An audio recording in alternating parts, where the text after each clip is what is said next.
Youngme, okay, about different, your book, you talk about three actually different kind of brands, and so talk a little bit about them in context of your presentation. Sure. In the book I lay out a typology of brands that is not meant to be completely inclusive, but to give readers a sense of all the various ways they can be different. So one of the types I describe are brands that I refer to as reverse brands. And what a reverse brand does is, in the context of a category in which most companies are trying to compete by doing better and by doing more. Reverse brands go in the opposite direction, and they simplify, they strip things down, but they look for other ways to add sweeteners to the brand so that they don't just become any other going. So an example. So an example of this would be IKEA, as an example of a brand that has stripped away so many of the attributes associated with specialty furniture retailers. So you have to build the furniture yourself. They got rid of a lot of the sales assistants we normally associate with furniture retailers, and so on. And yet they've sprinkled in all of these sort of unexpected delights around their brand that range from daycare to this ultra-modern Eurotainment-like environment in their stores. So the Swedish meatballs. Exactly, yeah. to the smoked salmon. Exactly. So that's one type that I describe at length. And it's really the less is more philosophy with a little bit of a twist, because there's some sweeteners involved in making sure that you don't end up at the budget end of the market. So that's the reverse brand. The second type of brand that I describe are breakaway brands. And what breakaway brands do is that they create a set of points of reference around their brands that are so different than what their competitors are doing that you end up comparing them with things outside of the category. And so you no longer even use the category comparison set when thinking about them.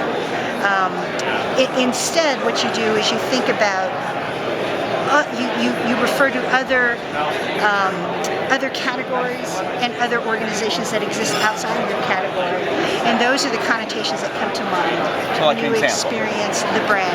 So an example of that would be Cirque du Soleil. So when Cirque du Soleil first launched, it did many things to try to disassociate itself from the three-ring circus.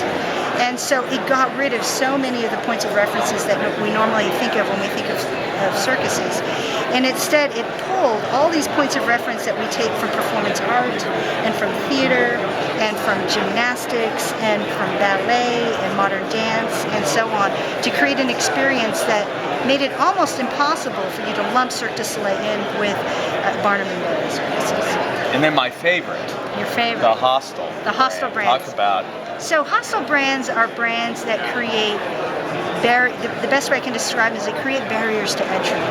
They make it difficult for you to access the brand in some way. And in some cases, the barrier is physical, stores that are difficult to find. In other cases, it's much more of a psychological barrier. They create so much polarization around the brand itself that the polarization becomes the core of the brand.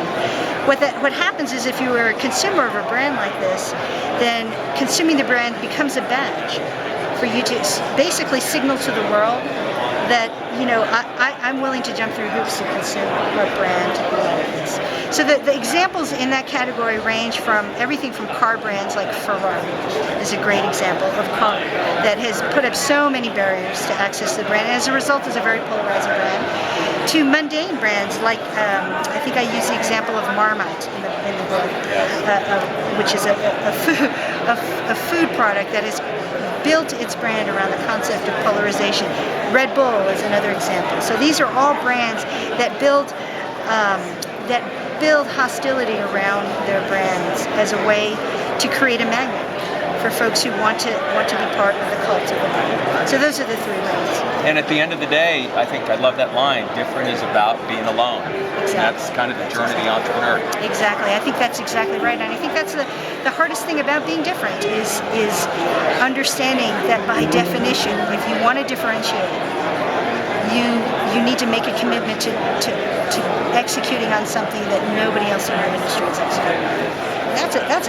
That's a pretty bold thing for an entrepreneur to do. Youngme, I appreciate it. Make sure you get her book Different and dig into these examples. Thanks.